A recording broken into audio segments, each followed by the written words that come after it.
느헤미야 7장입니다. 느헤미야 7장 1절에서 7절까지의 말씀입니다. 원래는 전체의 말씀인데요. 길어서 다 읽지 않고 1절부터 7절까지만 읽겠습니다. 제가 한 절 읽고 여러분이 한 절 읽고 마지막 7절 함께 읽습니다. 1절입니다.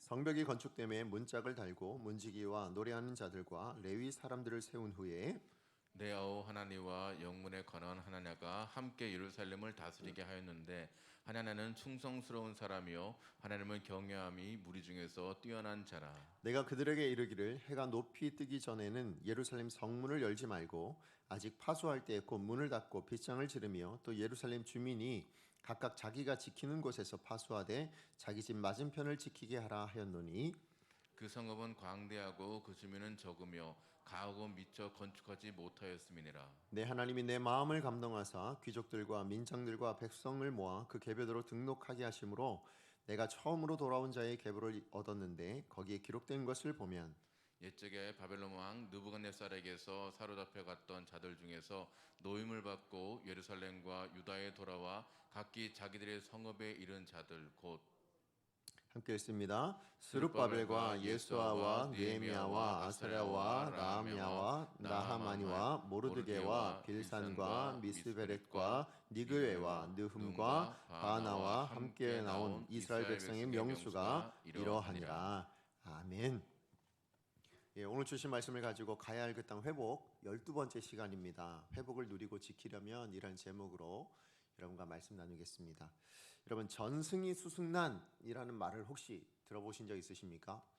이게 무슨 말인가 싶은 생각을 하시는 분들도 계실 텐데요. 이 말은 우리나라 조선시대에 무가에 급제하려면 반드시 읽어야 되는 필독서 중에 하나가 있었는데 그게 뭐냐 오자병법이라는 병법서랍니다. 그 병법서에 나오는 말인데요. 전승이 수승난 이게 무슨 얘기냐면 싸워 이기는 것은 쉬워도 그 승리를 지키는 것은 어렵다라는 뜻입니다. 근데 사실은 싸워 이기는 게 쉽겠습니까? 그렇지 않죠. 싸워 이기는 게 어떻게 쉽겠습니까? 싸워 이기는 건 굉장히 어려울 겁니다. 이기기 위해서 수많은 노력과 또 피땀이 다 필요할 거라 생각이 되어집니다. 그 당시 전쟁을 생각해 보면 정말로 힘든 거예요. 그렇지만 그것보다 더 힘든 게 있는데 그게 뭐라고요? 그 승리를 지켜내는 것이다. 그러니까 평화를 지켜내는 것, 그 안전함을 지켜내는 것, 그건 결코 쉬운 게 아니다라는 의미일 것입니다. 이것과 비슷한 고사성어가 있습니다. 그게 뭐냐면 창업이 수성난이라는 고사성어입니다. 자, 이건 어디서 나왔냐면 중국 명나라를 세웠던 이세민이라는 왕이요. 그 신하들과 함께 그 나라를 다스리기 위해서 이런저런 여러 가지 이야기를 했을 때 나왔던 이야기라고 합니다. 자, 그런데 이게 무슨 얘기냐면 이 말의 의미는 뭐냐면 어떤 일을 시작하는 건 쉽다. 그런데 그 시작하는 것을 이루어 놓은 것, 그것을 지켜나가기는 어렵다라는 말입니다. 거의 비슷한 이야기이죠. 맞습니다. 정말 우리가 무엇인가를 이루어 놓거나 성공하거나 아니면 무엇인가를 시작하는 것, 그거 진짜 쉽진 않은 일인 것 같아요. 새로운 일을 시작한다는 건 결코 쉬운 일이 아닙니다. 그런데 그것이 쉽지 않지만 그러나 다른 어떤 것에 비해 보자면 이건 쉬운 일이 될 수도 있다라는 거예요. 무엇에 비하면 그 이루어 놓은 것, 그 성공을, 그 승리를 지켜내는 것에 비하면 시작하는 것, 아니면 승리하는 것, 이거는 보다 쉬운 일이다라는 의미가 되어집니다. 사실 신앙생활에 있어서도 이 말은 정말 적용이 되는 말씀인 것 같아요. 무슨 얘기냐면 우리가 구원을 받습니다. 그죠? 우리 전부 다 구원을 받습니다. 아니면 하나님의 뜻을 따라 그 하나님의 뜻을 이루어내는 그런 삶을 살아갑니다. 자, 그런데 그것을 우리가 구원받은 것, 이것은 어쩌면 은혜로 준 거니까 쉬울 수 있다 표현할 수 있고, 아니면 하나님의 뜻을 이루어내는 것, 그것도 어렵지만 해낼 수 있는 일이에요.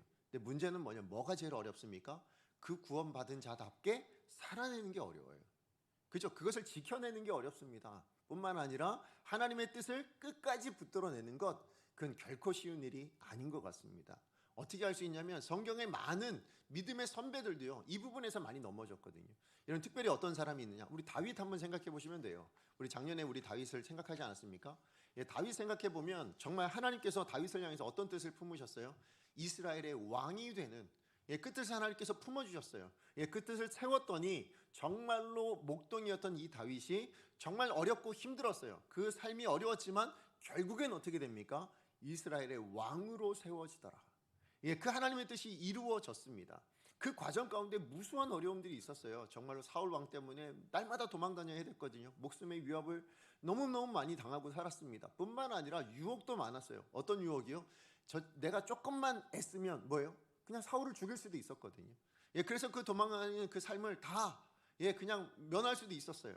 그러나 하나님의 뜻이 있었기 때문에 그 뜻을 붙들어냈기 때문에 끝까지 그냥 도망자의 삶을 살다가 결국 뭐예요? 그 하나님의 뜻대로 그 뜻이 완성되어져서 뭡니까? 이스라엘의 왕이 되었더라. 그게 다윗의 인생이었습니다. 그런데 뭐예요? 왕이 되고 나니까 어떤 일이 있습니까? 그 하나님의 뜻을 그렇게 쫓았던 다윗도 어떻게 되더라? 넘어지는 일들이 있더라는 거죠. 왕이 되고 나서 어떤 사건이 있었습니까? 자기 충신이었던 우리아를 죽이죠. 그리고 왜 죽였습니까? 밧세바를 자기의 아내로 얻기 위해서. 밧세바를 범하고 밧세바를 자기의 첩으로 얻기 위해서 그렇게 우리아를 죽여버리는, 하나님 뜻과는 전혀 상관없는 삶을 살아가버리는 그런 인생이 있더라라는 것이죠. 맞아요. 성공하는 거예요. 하나님의 뜻을 이루어내는 거, 그거는 생각보다 어렵지만 그래도 어렵지 않을 수 있다. 왜? 지켜나가는 것에 비하면, 그것을 끝까지 지켜내는 것에 비하면 결코 어려운 것은 아니다라고 말할 수 있는 것입니다. 자, 그렇다면 왜 많은 사람들이 성공하면 그 다음에 그걸 끝까지 못 지킬까요? 왜 성공한 사람들이 주로 잘 넘어지고 쓰러질까요? 저는 그게 다른 것보다는 한 단어가 생각이 났어요. 뭐냐면 방심. 그죠? 방심. 그래서 제가 방심이라는 단어를 제가 좀 찾아봤어요. 사전적 의미가 뭐냐면 마음을 다잡지 아니하고 풀어 놓아버림. 그러니까 성공하기 위해서 마음을 다 잡았던 거예요. 끝까지 붙들고 있었어요. 하나님의 뜻을 이루어내기 위해서요. 그 하나님의 뜻을 끝까지 붙들고 그렇게 살았어요. 근데 성공하고 나니까 뭐예요? 마음을 다 잡지 못하는 거예요. 그리고 풀어 넣어버리니까 뭐예요? 넘어지게 되고 쓰러지게 되더라. 그것을 지켜내지 못하더라라는 것입니다.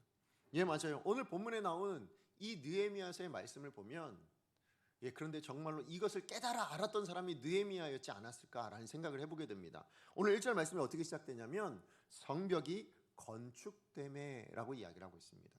성벽이 이제 우리 지난주에 살펴봤듯이 완성이 된 겁니다. 얼마나 기쁜 일이겠습니까? 여러분이 이스라엘 백성이고요, 여러분이 느헤미야라면 그 감격이 얼마였겠어요? 너무너무 기뻤을 것이고 정말 감당할 수 없을 그런 기쁨이었을 것입니다. 왜요? 100여 년 넘도록 세우지 못했던, 그러니까 그야말로 이 예루살렘 성 안에 살았던 이스라엘 백성들에게는 염원이었어요. 염원. 성전은 세웠는데 성벽이 없어서 늘 능욕당하고 큰 환난을 당하고 있던 이 이스라엘 백성들에게 이것을 세워나가는 건 정말 염원이었어요. 뿐만 아니라 느헤미야 입장에선 뭐예요? 페르시아에서 이스라엘에 와야만 했던 하나님께서 맡기셨던 사명이었거든요. 자, 그러니까 지금 하나님께서 맡기신 사명을 완성해낸 순간, 이스라엘 백성들에게 있어서는 그 염원을 이루어낸 순간이에요. 뿐만 아니라 그것을 이루어낼 때 수많은 어려움들이 있었거든요. 짓는 것 자체가 힘들었고요, 지키는 것 자체가 힘들었어요. 뿐만 아니라 수많은 대적들이 뭐예요? 또 방해하고 또 내부적인 문제들도 있었습니다. 그런데 이 모든 것을 다 극복하고 만들어낸 성과물, 그게 바로 52일 만에 만들어진 예루살렘 성벽 아닙니까? 그것이 완성되어진 그 순간, 그 마지막 문을 달았던지 문짝을 달았던 것 같아요. 문짝을 달고 난 바로 그 순간에 이스라엘 백성들 전부가 환호하지 않았을까요? 정말로 모든 이스라엘 백성들이 다 기뻐하고 즐거워했을 것 같습니다. 자, 그렇다면 제가 느헤미야라면, 아니 여러분이 느헤미야라면 바로 그 문짝이 완성되어서 이제 모든 것이 다 완성된 그 순간에 여러분 뭐 하실 것 같습니까? 여러분 뭐 하실래요? 저 같으면 잔치를 열었을 것 같아요. 그죠? 뭐 위험하다면 문을 꼭꼭 닫고요, 그 성벽 안에서라도요, 정말 우리 다 같이 한번 이 수고를 다 했으니까 우리 다 같이 격려할 사람은 우리 저 사람도 수고했고 저 사람도 수고했어. 여러분 모두가 다 수고했습니다. 우리 이 시간만큼은 길지 않더라도 뭐 하루든 이틀이든 며칠이 되었든, 아니면 잠깐이라도 우리 정말 기뻐하고 즐거워하고 행복하게 우리 잔치를 엽시다. 이 순간을 우리 기념합시다. 뭐 이럴 수 있을 만할 것 같은데요. 근데 오늘 본문에 보면 아무로도 그런 이야기가 나오지 않습니다. 오늘 본문에 보면 느헤미야는 지금 뭘 하고 있습니까? 그 기쁜 순간에 잔치를 연 것이 아니라 그 기쁜 순간에 이것 다음에 무엇 해야 되는지에 대해서 고민하고 그것을 행하고 있는 것을 보게 됩니다. 무슨 얘기예요? 느헤미야가 방심하지 않았다는 것입니다. 지금 하나의 성공을 이뤄냈습니다. 하나의 분명히 성취를 이뤄낸 거예요. 그 결과물이 눈에 보입니다. 그것도 정말 기적 같은 역사예요. 이 성벽을 52일 만에 완성했으니 정말 어마어마한 기적이지 않습니까? 자, 그런데 그 기적을 이루어냈음에도 불구하고 지금 느헤미야는 자기를 지켜 세우거나 아니면 다른 어떤 사람들과 함께 기뻐하고 즐거워하고 그렇게 하는 방심하지 아니하고요, 오히려 지금 그 성벽을 어떻게 하면 더 지켜낼 수 있을 것인지, 그리고 그 성벽 이후에 이 성벽을 이후에 뭘 해야 될지에 대한 고민들, 그리고 그것을 행하고 있는 것을 보게 됩니다. 자, 그렇다면 왜 느헤미야는 왜 이렇게 했을까요? 그것은 지금 느헤미야가 알고 있는 게 뭐냐면 이 성벽 자체가 안전을 보장하지 않는 거라는 것을 알았기 때문인 거예요. 지금 이 성벽을 세운 이유는 뭡니까? 대적들의 공격으로부터 자기 이스라엘 백성들을 지키기 위해서죠. 그리고 나서 그것을 회복하게 하는, 그러니까 이스라엘 백성들을 회복시키는 게 궁극적인 하나님의 목적이기 때문에 그 회복을 위해서는 안전이 필수인데 그 안전을 위해서는 필요한 선결 조건이 뭐였어요? 그게 바로 성벽 완성이었습니다. 자, 그런데 이 성벽을 세웠다고 그럼 안전하냐? 이스라엘 백성들의 안정은 보장될 수 있느냐? 그러지 않다라는 걸 알았다라는 것입니다. 성벽 자체가 안전을 보장하지 않는다라는 사실을 알았기 때문인 거예요. 여러분, 제가 인터넷에 어느 글을 제가 이번 설교 준비해서 찾아보니까 여러분, 중국의 만리장성 아시죠? 그 길이가 6,700km 정도 된다고 합니다. 그리고 뭐 거기는 말이 다닐 수, 말 한 4필 5필이 다닐 수 있을 정도의 폭, 그리고 어마어마한 높이에 그 만리장성을 쌓았다고 하는데요. 그것이 쌓아지고 난 그 첫 100년 동안에 이 만리장성이 3번이나 뚫렸다고 합니다. 자, 그런데 이 만리장성이 3번 뚫렸는데 어떻게 뚫린 걸까요?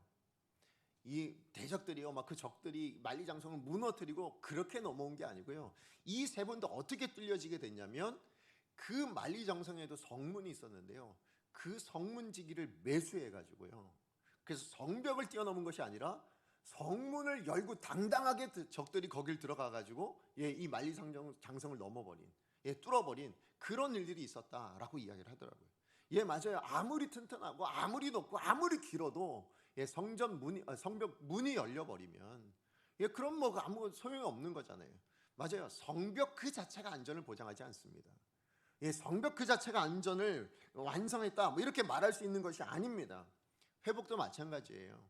여러분, 회복도요, 지금 우리가 구원받았다 아니면 우리가 뭔가 잠시 회복했다 그걸로 회복이 완성되었다고 얘기할 수 있나요? 그럴 수 없다라는 것입니다. 특별히 하나님께서 성벽 완성을 통해서 기대하고 계신 이 회복이라는 주제, 이스라엘 백성들의 그 회복이라는 주제로 보자면 아직 완성은 되긴 했지만 미완성이다라고 말해도 과언이 아닌 것입니다. 이것을 느헤미야가 너무 잘 알았기 때문에 지금 성벽이 완성된 것에 안주하지 않고 있는 거예요. 거기에 도취되지 않고 있는 겁니다. 거기에 방심하지 않고 있다라는 것입니다. 오히려 6장이 이루어낸 이 성벽 완성이 온전한 완성이 될 수 있도록, 정말 그 성벽 완성을 통해서 이루시고자 하는 그 하나님의 뜻을 이루어낼 수 있도록 오히려 다른 조치들을 더 취하는 것, 그게 바로 오늘 본문에 나오는 7장의 내용이라는 것입니다. 자, 그런데요, 여러분, 이스라엘 백성들에게 있어서 이 성벽이라는 것이 자기의 안전을 그래도 보장할 수 있는 첫 번째, 어떻게 보면 하나의 근거가 마련된 거잖아요. 자, 그렇다면 오늘 이 시대를 살아가는 우리들에게 이 말씀을 통해서 주시는 성벽이라는 것, 그건 뭘까요? 오늘 우리 시대에 우리는 성벽을 쌓고 사는 건 아니잖아요, 그죠? 자, 그렇다면 오늘 우리가 쌓아내야 될 성벽, 그건 뭐였을까요? 아니, 우리에게도 성벽이 쌓여져 있습니다, 이미. 자, 그 성벽이 뭘까요? 그 성벽이 뭔지에 대해서 성경이, 하나님 말씀이 분명히 가르쳐주는 게 있어요. 우리 이사야 26장 1절 말씀입니다. 우리 같이 한번 읽어보겠습니다. 시작. 그날의 유다 땅에 이 노래를 부르리라. 우리에게 견고한 성읍이 있으며 여호와께서 구원을 성벽과 외벽으로 삼으시리로다. 아멘. 여러분 믿으세요? 우리에게 성벽이 있습니다. 근데 그 성벽이 뭐라고요? 구원이란 성벽이래요. 맞아요. 우리에게는 구원이 이미 이루어졌잖아요, 그죠? 그러므로 우리에겐 구원이란 성벽이 완성되어져 있는 사람, 그게 바로 우리입니다. 우리는 그 성벽 안에 들어온 사람, 그래서 우리는 성도라 부르심을 받고 있는 구원받은 하나님의 사람이에요. 마치 이스라엘 백성들이 이 성벽이 완성되어 그 안에 살아갈 수 있는 사람이 된 것처럼 오늘 우리도 마찬가지라는 것입니다. 자, 그런데 여러분, 구원받은 것이 하나님의 뜻의 전부일까요? 여러분, 우리 구원받은 것이 이 땅을 살아가는 우리 인생을 향한 하나님의 목적 전부일까요? 그렇지 않다라는 것이에요. 만약에 여러분 구원받는 것만 목적이었다면 하나님께서는 지금 이 느헤미야서를 몇 장으로 끝내셨을 것 같으세요? 6장으로 끝내시면 돼요. 그죠? 구원받는 것, 성벽을 완성하는 것이 우리 인생의 목표라면요, 그냥 끝내면 돼요. 여기서 다시 얘기하면 여러분, 우리 인생을요, 여러분 구원하신 그 순간에 하나님 데려가시면 돼요. 그렇죠? 우리가 구원받는 것이 우리 인생을 향한 목적이시라면 그 목적을 완성한 우리는 이제 천국 가도 되잖아요. 그렇죠? 그래서 하나님께서 구원받지 못한 순간까지는 이 땅에 살게 하시다가, 그러다가 구원받게 하시고는 이제 구원받았으니까 너 이제 네 삶 이제 끝내도 되겠다 하고 데려가 버리시면 깔끔하지 않습니까? 그럼 구원의 목적 다 이룬 거잖아요. 그런데 우리를 왜 지금도 살게 하실까요? 우리를 구원받게 하셨어요. 우린 구원의 성문이 세워졌습니다. 자, 그럼 성벽이 세워진 우리에게 왜 우리는 그 성벽 안에서 살아가는 삶을 지금도 허락하고 계실까요? 거기에는 하나님의 목적이 구원이 아니라는 거죠. 구원 그 이상이 있다라는 것입니다. 자, 그런데 그러면 구원 그 이후에 하나님께서 기대하시는 바가 뭐예요? 우리 지난주에 제가 잠깐 말씀을 드렸어요. 무엇이었습니까? 하나님께서 사람을 창조하신 목적, 하나님을 영화롭게 하는 것입니다. 네, 하나님을 영화롭게 하는 것이 우리 인생을 향한 궁극적인 목적이시라는 거예요. 자, 하나님을 기쁘시게 해드리는 것, 그게 우리 인생을 향한 하나님의 궁극적인 목적인데요, 그 하나님을 기쁘시게 해드리기 위해서는 우리에게 먼저 선결되어질 조건이 있었다라는 거예요. 그게 뭐라고요? 그게 하나님과의 관계 회복이에요. 다시 얘기해서 구원을 받아야, 우리가 하나님의 자녀가 되어야, 그래야 그 이후에 행하는 것이 기쁨이 될 수 있는 거예요. 우리가 죄인이었을 때 무엇을 하든 어떤 것을 하든 그것은 뭐예요? 하나님 보시기엔 그냥 죄인의 행동일 뿐이에요. 그죠? 그러니까 하나님께서 뭐 하시는 거예요? 우리를 다 구원하신 거예요. 예수 그리스도의 십자가로 말미암아, 예수 그리스도의 그 부활하심으로 말미암아 그 구원의 성벽을 완성시켜 주신 것입니다. 그리고 그 구원의 성벽 안으로 우리를 불러주신 거예요. 그래서 지금 우리가 이 자리에 있는 것입니다. 자, 그러면 이렇게 우리가 이 안에 들어온 것으로 그는 내 인생은 이제 끝났다, 그래 내 인생은 이제 완성되었어, 이렇게 말할 수 없다라는 거예요. 그걸 보여주는 게 뭐라고요? 오늘 본문에 느헤미야서를 통해서 우리 가운데 말씀하고 있는 바예요. 우리가 하나님의 사람으로서 구원의 성벽을 받았습니다. 그 안에서 우리는 살아갑니다. 그것으로 만족할 것이 아니라 성벽이 세워진 것으로 끝나는 것이 아니라는 거예요. 그거 이후에 이 성벽에 구원을 받은 그 하나님의 사람답게 살아내야 될 그 이유가 있다라는 것을 분명히 말씀하고 있습니다. 맞아요. 우리가 구원받은 것으로 인해서, 구원의 성벽이 세워진 것으로 인해서요, 더 이상 죄가 우리 가운데 쉽게 들어올 수가 없어요. 예전에 구원받지 못했을 땐 뭐예요? 그냥 죄가 언제든지 내 마음 가운데 들어왔다 들락날락 했었거든요. 그런데 이제 우리가 구원받음으로 말미암아, 이 구원의 성벽이 세워짐으로 말미암아 우리의 대적들이, 죄악들이 마음대로 들어올 수 없어요. 반대로도죠, 우리가 구원받기 전에 얼마든지 그냥 죄악을 향해서 나갈 수 있는 존재였거든요. 그런데 이제는 뭐예요? 죄를 지으려고 하면 지을 때도 있지만 뭐예요? 자책감이 생기잖아요. 이거 하나님께서 원하시는 게 아닌데, 이런 마음이 우리 안에 생겨나고 있거든. 왜요? 구원의 성벽이 세워졌기 때문에 이걸 넘어가는 것, 이걸 나가는 것이 굉장히 두려워지는 거예요. 굉장히 마음에 부담감이 생겨나기 시작한 거예요. 그것이 바로 뭡니까? 우리가 구원이란 성벽 안에 머물고 있다라는 증거가 될 수 있는 것입니다. 그렇게 하나님께서는 구원이란 성벽을 통해서 우리로 구별해 주셨어요. 지금 이스라엘 백성들에게요, 지금 그 성벽을 완성시켜 놓으심으로 그렇게 이방 민족과는 완전히 구별할 수 있도록 그렇게 만들어 주신 것입니다. 근데 문제는 그렇게 성벽을 완성해 놓으면 대적들의 공격이 끝나느냐예요. 아니죠. 여전히 공격하더라고요. 아니, 더 많이 공격하더라고요. 그 성벽이 없을 때는 얼마든지 내가 들어갈 수 있으니까 별로 공격도 안 했던 그것들이 뭐예요? 그 대적들이 이제는 성벽이 완성되어지니까 그걸 넘어가기 위해서, 이걸 무너뜨리기 위해서 훨씬 더 공격을 많이 하는. 그래서 여러분 신앙생활 하고 나서 여러분 더 많이 유혹받으셨을걸요.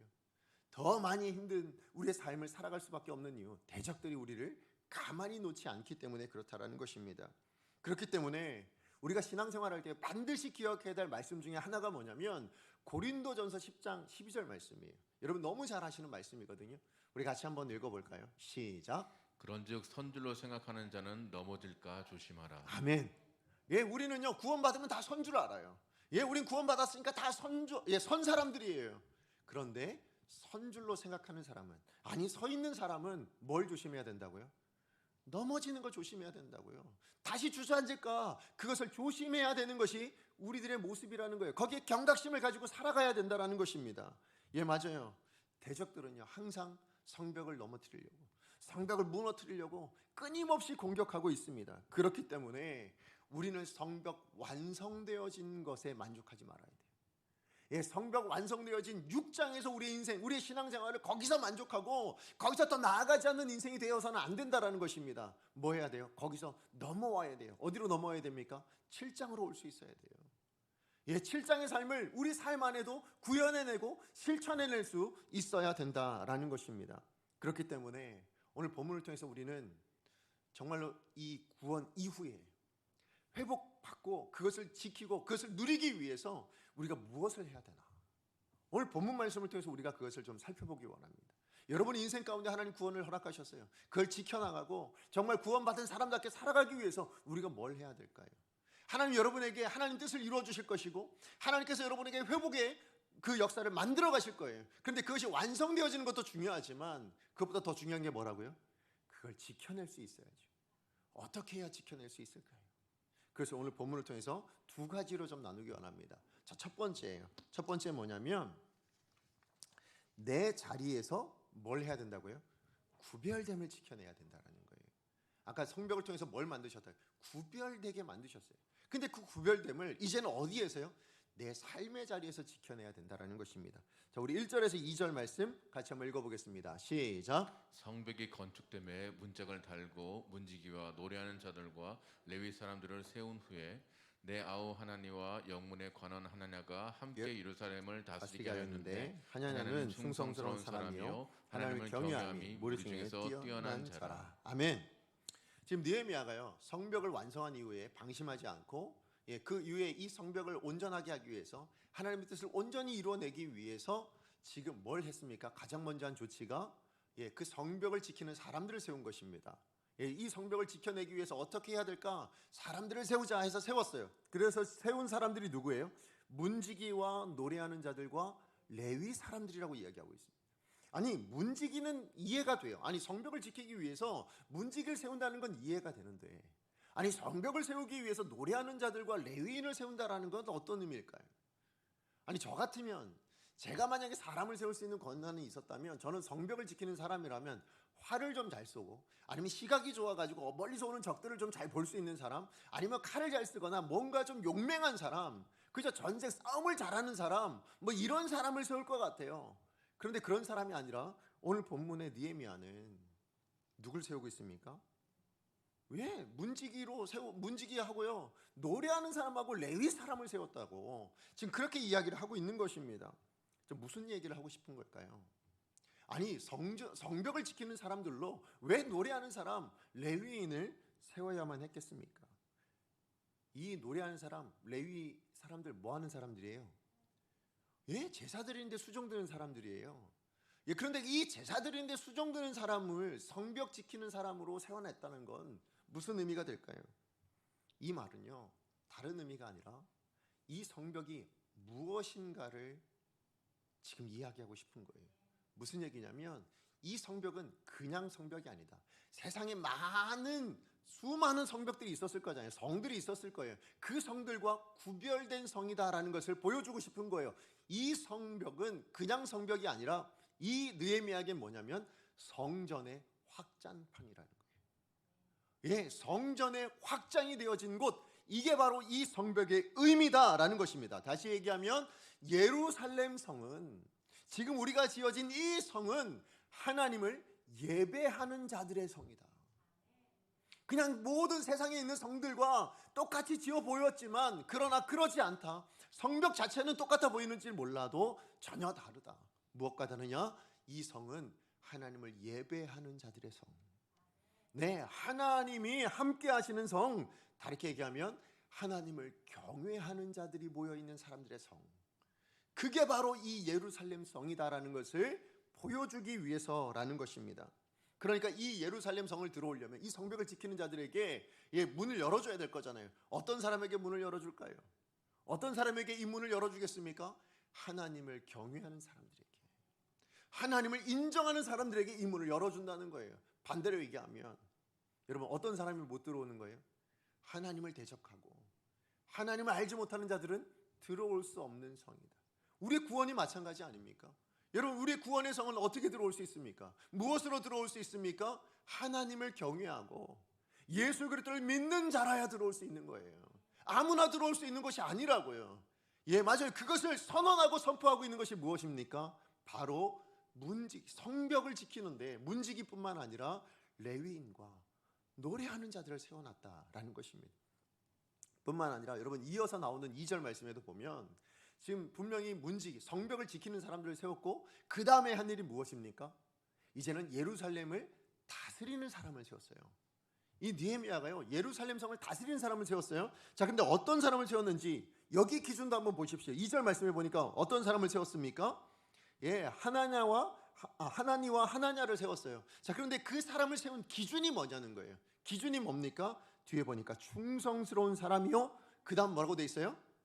하나님을 경외함이 무리 중에 뛰어난 자라. 이 무리는 어떤 사람이에요? 하나님을 경외하는 무리였습니다. 그죠? 하나님을 경외하는 무리, 그게 예루살렘 성 안에 있는 사람들의 다 공통점이에요. 자, 그런데 그 중에서도 뭐한 사람? 뛰어난 사람을 세워서 뭐 했다고요? 지금 예루살렘 성을 다스린 자로 세웠다고 얘기하고 있어요. 지금 똑같은 얘기하는 거 아닌가요? 저라면 여러분, 다스리는 자를 어떤 사람 세워요? 여러분이라면 예루살렘 성 다스리는데 어떤 사람 세우시겠어요? 경외하는 사람, 그거면 됩니까? 하나님을 경외하는 사람, 그것이면 됩니까? 여러분이 대통령을 세우실 때에, 여러분 대통령을 뽑으실 때에 하나님을 경외함, 이것만 있어요. 그러면 됩니까? 아무도 그렇게 뽑지 않을 거예요. 외교 능력이 뛰어나다든지, 아니면 뭐 나라의 정세를 좀 잘 알고, 아니면 경제적으로도 좀 잘 알고, 여러 정책들에 대해서 잘 알고 그것을 잘 실천하고 구현해낼 수 있는 사람, 아마 그런 사람을 세우려고 하지. 여러분, 다스리는 자의 선결 조건을 여호와를 경외하는 사람, 이렇게 사는 사람은 별로 없잖아요. 그죠? 그런데 지금 느헤미야는 뭐라고요? 아니다라는 거예요. 하나님을 경외함이 기준이 되고 있어요. 하나님을 경외함이, 이 경외함이라는 것을 성벽을 지키는 자의 기준이기도 하고, 또 이 예루살렘 성을 다스리는 자를 세우는 데 있어서의 기준이 되기도 했다라는 것입니다. 자, 그렇다면 왜 느헤미야가 정말 아무것도 몰라서 오로지 열혈 신앙인이어서 그래서 그랬을까요? 전 그렇다고 생각하지 않습니다. 무슨 얘기냐면, 느헤미야는 뭐였어요? 이전에 페르시아에서 관리였거든요. 왕 다음에 정말 최정점에 권력을 가졌던 사람이 바로 느헤미야였습니다. 그런데 어떻게 느헤미야가 관리, 어떻게 해야 이게 관리자들, 아니면 지도자들, 어떤 사람이 서야 되는 걸 몰라서 그랬을까요? 그렇지 않을 거예요. 무엇이 필요하고 어떤 능력이 필요한지 너무나도 잘 알았을 거예요. 그런데 왜 하나님 경외함을 가장 먼저 두었을까요? 그것은 다른 것이 아니라 시편 127편 1절 말씀을 알았기 때문이에요. 우리 같이 한번 읽어봅니다. 시작. 여호와께서 집을 세우지 아니하시면 세우는 자의 수고가 헛되며 여호와께서 성을 지키지 아니하시면 바스kun에 깨어 있음이 헛되도다. 아멘. 믿으십니까? 정말이에요. 여러분 지금 느헤미야를 지금 읽어보시면 아시겠지만, 여러분 군사가 필요 없다고 생각하지 않았어요. 느헤미야는 군사가 필요합니다. 다스릴 사람이 필요해요. 맞아요. 다 필요하지만, 그러나 그 모든 것이 다 갖췄다 해도 이거 하나 빠지면 아무 소용이 없습니다. 이거 하나 없으면 이 모든 것이 다 말짱 도루묵입니다. 지금 그것을 표현하고 싶은 거예요. 그게 뭡니까? 다 있어도 이거 하나 없으면 안 됩니다가 뭐예요? 하나님 없으면 안 된다는 거예요. 하나님 없이는 도무지 아무리 많은 능력과 아무리 많은 군사와 아무리 많은 힘을 가지고 있다 할지라도, 수많은 지혜를 가지고 있다 할지라도 안 된다. 뭐라고 얘기했습니까? 여호와께서 성을 지키지 않으시면, 지키는 자의 깨어있음도 세움도 아무 소용이 없다라는 것을 여러분 이스라엘 역사가 알았잖아요. 이스라엘이 왜 멸망했습니까? 능력이 없어서예요? 지켜줄 다른 강대국이 없어서예요? 아니에요. 강대국을 의지했고 자기가 있는 군사력을 의지했고요. 그렇게 살아갔어요. 자기 부를 의지했었어요. 근데 뭐가 없었어요? 그러다 보니 하나님을 잃어버렸거든요. 그래서 바벨론에서 멸망당한 것이 이스라엘이었다는 것을 이미 그런 역사를 통해서 알고 있었습니다. 여호와가 지켜주시지 않으면, 여호와가 지켜주시는 성이 되지 않으면 안 된다라는 것을 다시 얘기하면 우리 인생 가운데도 마찬가지예요. 여러분, 우리가 구원을 받았어요. 구원 받았지만 구원받은 우리 삶 안에 여러분 여호와가 없다면, 내가 구원받아서요 여러 가지 삶을 살아가죠. 구원받아서 구원받은 자로서 이 땅을 살아가면서 여러 가지 것들을 추구하며 살아갑니다. 여러 가지 것들을 행하며 살아갑니다. 내 직업을 행하든 공부를 하든 여러 가지 일들을 하고 있습니다. 자, 그런데 그 안에 구원받았음에도 불구하고 하나님이 안 계시다면, 여러분이 말을 하고 여러분이 행동을 하고 여러분이 무엇인가를 결정하는데 그 안에 하나님이 전혀 보이질 않아요. 그 안에 하나님의 뜻과는 전혀 상관이 없어요. 그럼 뭐예요? 아무리 뛰어난 능력을 가지고 아무리 완벽한 계획을 세워놨다 할지라도 그건 뭐라고요? 아무 소용이 없다. 무너지고 만다. 그게 인생이다. 그래서 오늘 우리 가운데 말씀해주고 있는 것입니다. 그러므로 여러분 기억하셔야 돼요. 여러분이 있는 삶의 그 자리예요. 그 자리에서 여러분 뭐 하셔야 됩니까? 구별됨을 드러내셔야 돼요. 구별됨이 뭐예요? 여호와를 경외하는 것, 여호와가 있는 인생 되는 것, 그게 구별됨이에요. 여러분의 말 안에 하나님이 드러나야죠. 여러분 뭔가 결정했을 때 그게 하나님의 뜻이 드러나야죠. 여러분 뭔가 판단했을 때 그 기준이 하나님이어서, 하나님의 말씀이 이렇게 하셔서, 하나님의 뜻이셔서 이게 드러날 수 있어야죠. 그게 구별됨이라는 것입니다. 세상과 다른 건 거기 있지 않습니까? 우리 세상 사람과 전혀 다르지 않게 살아가잖아요. 뭐가 달라야 될까요? 그 삶을 왜 사느냐? 무엇 때문에 사느냐? 무엇을 위하여 사느냐? 이게 달라야죠. 그게 뭡니까? 하나님이셔야죠. 그게 우리가 구별되는 거예요. 그래서 지금 느헤미야는 지금 이 예루살렘 성전을 지키고 다스리는 그들을 향하여 여호와 경외함을 기준으로 두고 있다라는 것을 우리도 기억해야 될 줄로 믿습니다. 그러면서 그 이후에 느헤미야가 뭘 명령합니까? 이거는 소수만 해야 될 일이 아니다는 거예요. 이건 어떤 사람만 해야 될 일이 아닌 거예요.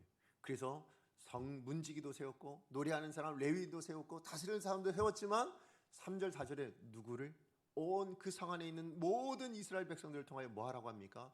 그 성을 파수하라 라고 얘기합니다. 무슨 얘기예요?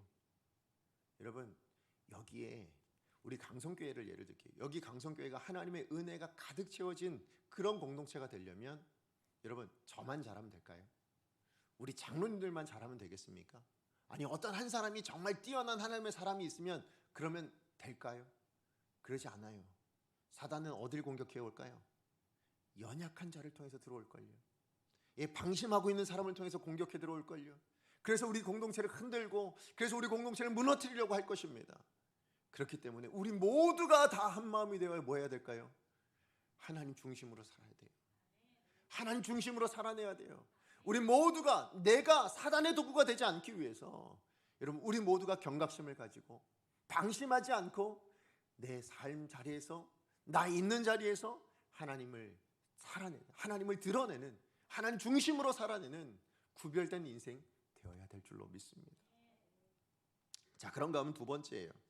우리가 하나님의 그 회복을 지켜내기 위해서 우리가 기억해야 될 두 번째는 무엇인가 하면 하나님의 뜻에 집중해야 된다는 것입니다. 자, 우리 5절 말씀 같이 한번 읽어보겠습니다. 시작. 내 하나님이 내 마음을 감동하사 귀족들과 민장들과 백성을 모아 그 계보대로 등록하게 하심으로 내가 처음으로 들어온 자의 계보를 얻었는데 거기에 기록된 것을 보면 아멘. 지금 느헤미야가요 이제 사람들을 세웠습니다. 성벽을 지키는 사람, 다스릴 사람, 그리고 이제 많은 사람들에게 이제 그 안에 지키도록 자기 자리를 지켜내도록 그렇게 다 명령을 했어요. 자, 그런데 그 다음에 행한 일이 무엇입니까? 지금 느헤미야가 인구조사를 하고 있어요. 그죠? 예, 성경에 보면 인구조사에 대한 이야기가 여러 번 나옵니다. 몇 번 나오는데 그 중에 대표적인 사람이 누구일까요? 다윗의 인구조사이죠. 자, 그런데요, 오늘 본문에 나오는 이 느헤미야의 인구조사하고 지금 다윗의 인구조사하고요, 그 시작하는 모습은 똑같아요. 인구조사라는 것은 똑같습니다. 겉모습은 똑같은데요, 그 시작이 판이하게 달라요. 그리고 그 시작의 이유가 판이하게 다른데 결과도 달라요. 자, 무슨 얘기냐면, 여러분 오늘 본문에 나오는 이 느헤미야가 인구조사를 지금 하고 있잖아요. 왜 했습니까? 무슨 이유로 이 인구조사를 하게 되었습니까? 오늘 5절 상반절에 뭐라고 되어 있습니까? 내 하나님이 내 마음을 뭐 해서요? 감동해서라고 얘기하고 있습니다. 그러니까 무슨 얘기냐면, 지금 느헤미야가 이제 하나님께서 허락하신 그 사명, 이스라엘의 회복을 꿈꾸고 지금 페르시아에서 왔어요. 그래서 이제 예루살렘 성벽도 지었습니다. 그 성벽을 지킬 수 있도록 사람도 세웠습니다. 이 예루살렘 성벽을 또 다스릴 수 있는 사람까지도 세웠고, 또 그 성벽을 지키기 위해서 수많은 이스라엘 백성들에게 다 한마음이 되어 우리 함께 지켜나가자 해서 자기 맡은 자리를 다 줬어요. 자, 그 다음에 그럼 이제 다 완성했으니까 끝났다가 아니죠. 그 다음 뭐 했을까요? 느헤미야는 그 다음을 물었을 거예요. 그죠? 느헤미야라면 아마 그렇다면 이제 이렇게까지 했습니다, 하나님. 그 다음 저 뭐 해야 될까요? 그 다음 저 하나님 저 뭘 해야 되는 겁니까? 이걸 하나님 앞에 물었을 거예요. 왜냐하면 오늘 그 시작이 뭐로 되어 있습니까? 내 하나님이 내 마음을 감동케 하셨다니까.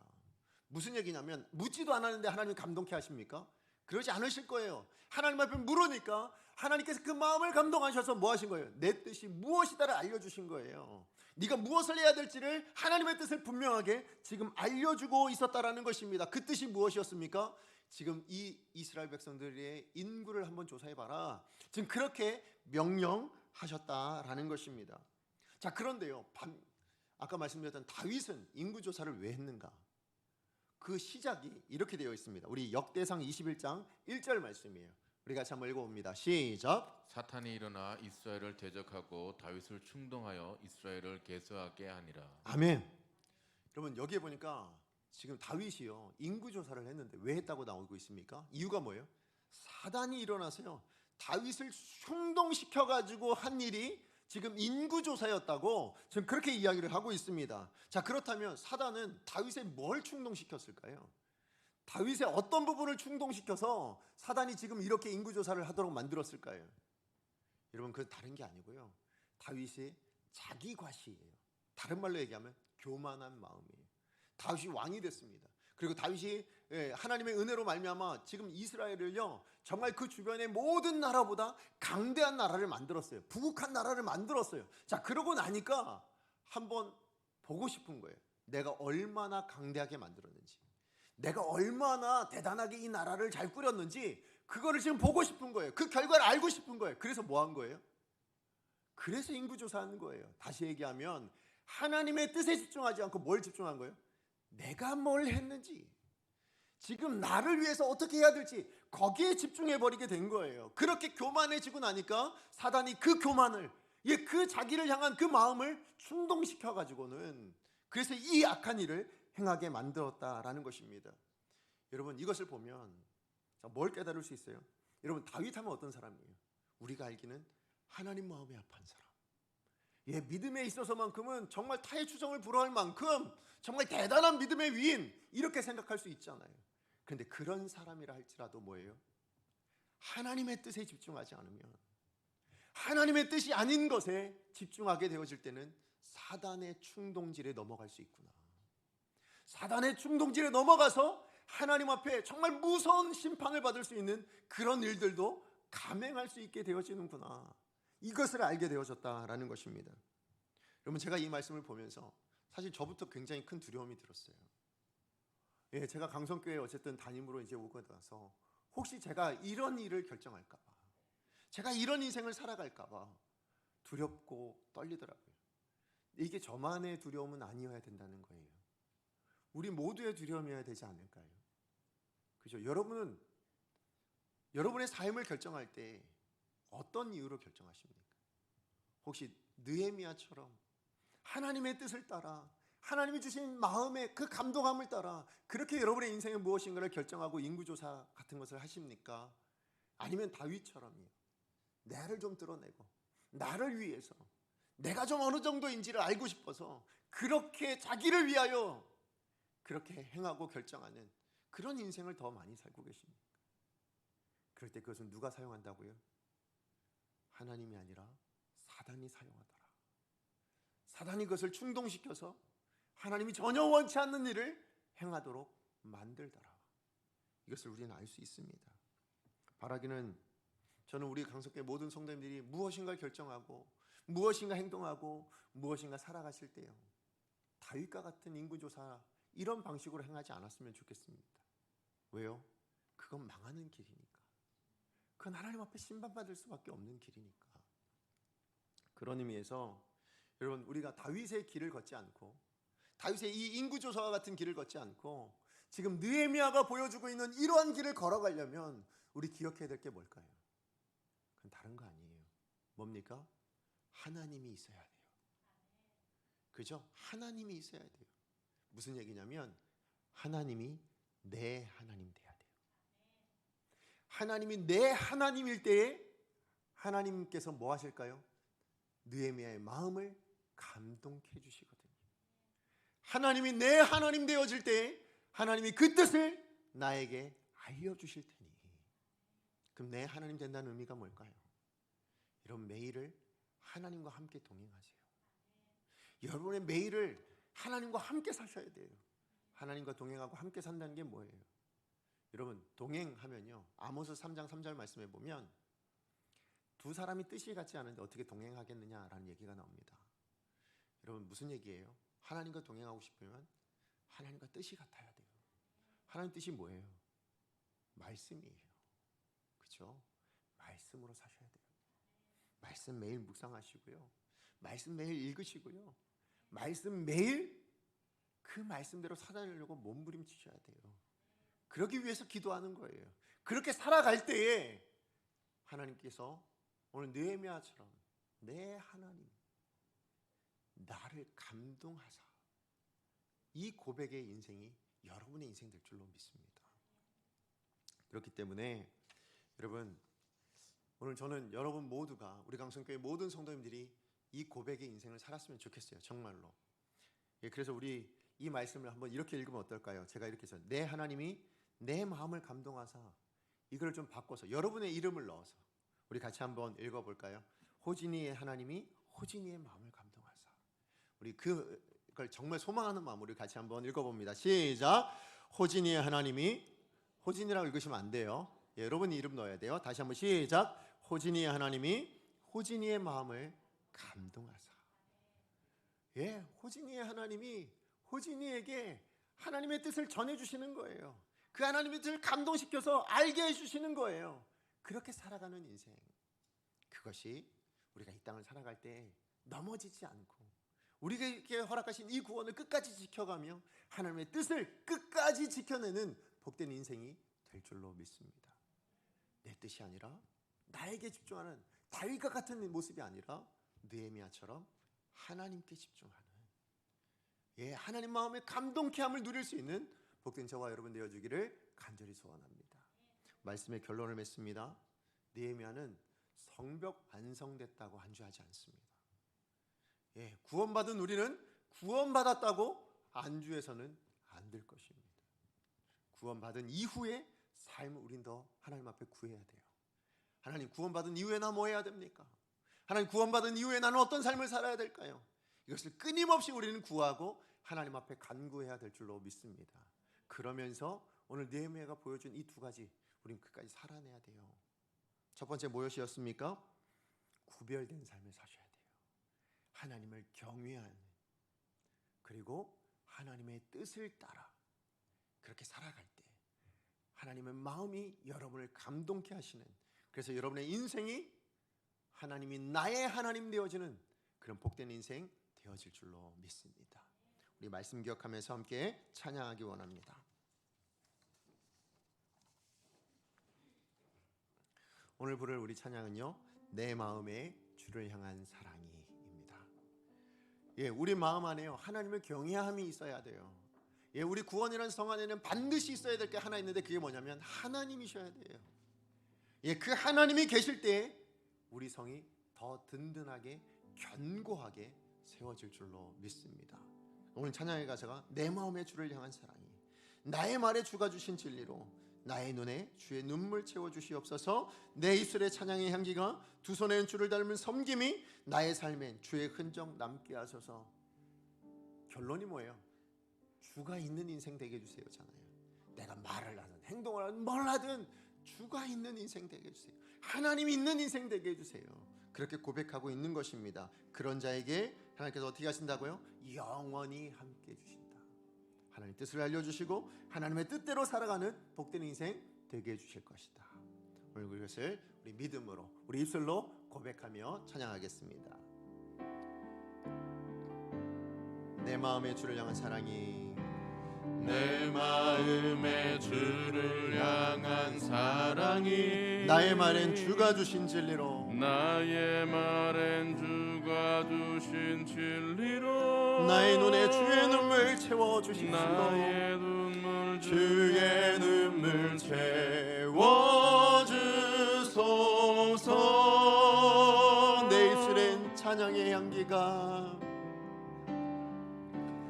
내 입술엔 찬양의 향기가 두 손에는 주를 닮은 섬김이 나의 삶에 주의 흔적 남게 하소서. 우리 믿음으로 고백합니다. 하나님의 사랑이 영원히 함께하리.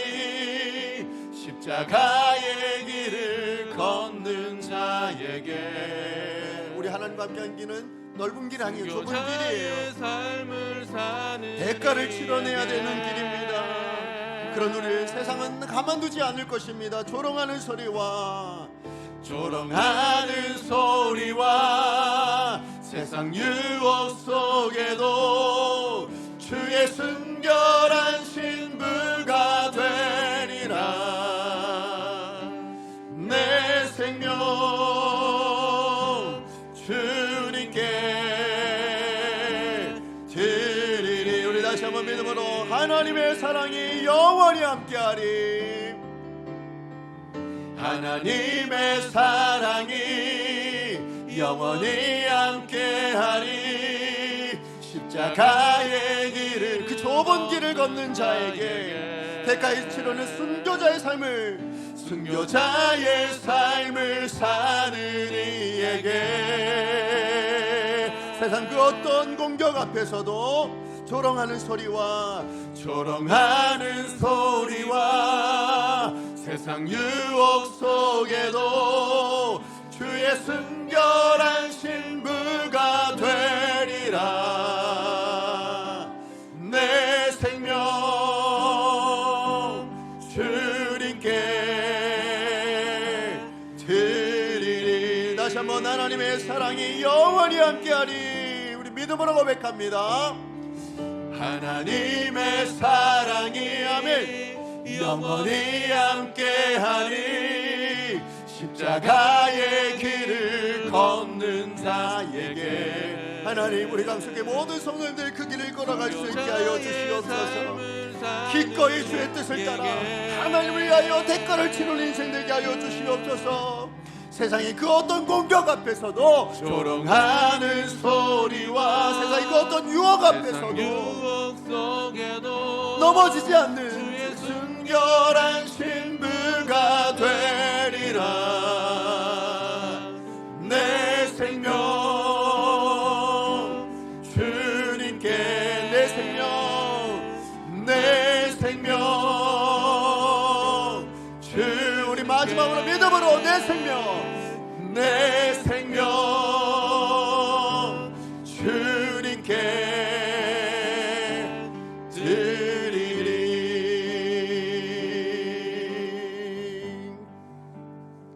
우리 새날아침 말씀 기억하며 또 우리 찬양의 가사 기억하며 함께 기도했으면 좋겠습니다.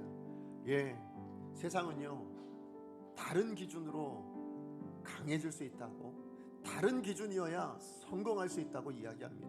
물론 그것들이 불필요한 것은 아니겠죠. 그러나 우리 하나님의 사람에게는 반드시 있어야 될 한 가지가 무엇인가? 내 인생에 하나님이 있는 인생이에요. 내 인생에, 내 구원받은 하나님의 사람의 인생 가운데는 하나님 없이는 결코 온전해질 수 없다는 것을 인정하고, 우리 평생을 하나님과 동행하되 하나님의 뜻을 따라 하나님께 나의 뜻을 맞추어내는, 그리하여 주와 함께 동행할 수 있는 그런 인생이 될 때 비로소 우리 인생은 구원받은 그 이유를 살아낼 수 있는, 구원받은 그 이후에 하나님이 보장하신 그 은혜를 누릴 수 있는 복된 인생이 될 줄로 믿습니다. 우리 무엇을 간구해야 되겠습니까? 지금 나를 바라보지 않고 하나님 주를 기억해야 하며 하나님의 뜻대로 살아낼 수 있는 나의 모습 되게 하여 주시옵소서. 내가 선 그 자리에서 구별된 인생 될 수 있도록 하나님 나와 함께 해주세요. 주의 말씀이 내 삶에 역사하여 주시옵소서. 주의 뜻이 내 삶 가운데 감동으로 나타나서 하나님의 뜻만 성취하고 살아갈 수 있는 귀한 하나님의 사람 될 수 있게 하여 주시옵소서. 주여 능력을 주옵소서. 이 시간 하나님 앞에 기도합니다. 주여 능력을 주옵소서. 사랑하는 하나님, 그렇습니다. 이 시간 주님 앞에 기도하며 나아갑니다. 하나님, 우리 인생 가운데 하나님 우리를 구원해 주신 하나님께 감사를 드립니다. 하나님, 우리를 하나님의 자녀로 불러주셔서 감사합니다. 하나님, 이 세상에서 구별된 인생으로 불러주셔서 감사합니다. 그런데 그것이 우리를 향한 하나님의 뜻의 전부가 아니라는 것을 오늘 말씀을 통해서 깨닫게 해주셔서 감사합니다. 우리를 향한 하나님의 뜻은 하나님을 영화롭게 하며 하나님을 기쁘시게 해드리는 것이며, 하나님께서 이루어 놓으신 이 구원을 이 세상 가운데 실천하며 살아가는 것인 줄로 믿습니다. 하나님, 그러므로 그것을 위해서 우리 가운데 필요한 것이 무엇인지를 오늘 말씀을 통해서 깨닫게 해주셔서 감사합니다. 하나님, 내가 구원받았으니 구원받은 자답게 하나님 구별된 인생을 살아갈 수 있게 하여 주시옵소서. 하나님, 그것을 위해서 내 삶의 기준이 하나님을 경외함이 되어지기를 원합니다. 하나님, 세상과 다른 기준으로 무엇인가를 선택할 수 있고 말할 수 있고 행동할 수 있는 그런 나의 모습 될 수 있게 하여 주시옵소서. 내 말에 주가 있게 하여 주시옵시고, 하나님 내 뜻에 주가 있게 하여 주시옵시고, 내 행동에 하나님이 드러날 수 있는 인생 될 수 있도록 주님 축복하여 주시옵소서. 하나님뿐만 아니라 하나님 뜻에 바라보고 하나님 뜻만 집중하여 살아갈 수 있게 해주세요. 다윗 같은 사람도 자기를 집중했을 때 넘어지고 쓰러지는데, 하나님, 다윗 같은 사람들 하나님 그 실수에도 사단이 그렇게 역사하고 있는데, 하나님, 나는 어떻겠습니까? 하나님의 뜻만 바라보고 살아갈 수 있게 해주십시오. 다윗 같은 인생이 아니라 느헤미야와 같은 인생이 될 수 있도록 하나님, 나에게 하나님의 뜻만 바라볼 수 있도록 내 마음을 감동시켜 주십시오. 하나님, 내가 하나님 앞에 기도할 때에, 하나님, 내가 하나님 앞에 말씀을 볼 때에 하나님 감동시켜 주셔서 하나님이 나의 하나님 되어지는 역사가, 하나님이 내 하나님으로 하나님 경험되어지는 복된 역사가 일어날 수 있도록 주님 도와주시옵소서.